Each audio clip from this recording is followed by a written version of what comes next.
Au carrefour de l'Europe, l'épicentre certes de la diplomatie, et il va sans dire que Bruxelles est un pôle économique des affaires dans le monde de par sa position stratégique, mais également le coin de préoccupation de développement de quelques États.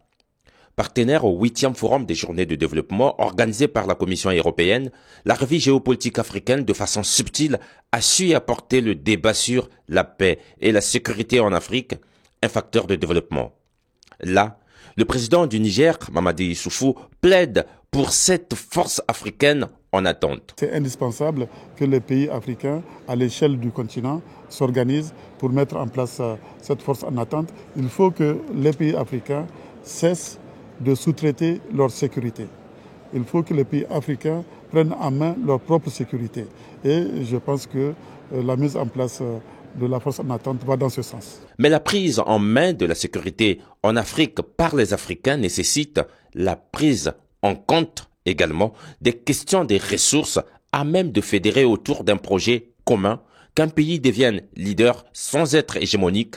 L'exemple de cet expert qui connaît les efforts du Congo est conséquent. Je pense qu'une des idées, vous parliez des organisations sous-régionales ou des ensembles sous-régionaux, c'est qu'au sein de ces ensembles émerge au moins un pays qui entretienne des relations globalement amicales avec ses voisins et que ce pays, dans chaque ensemble sous-régional, puisse être un médiateur, un facilitateur de paix.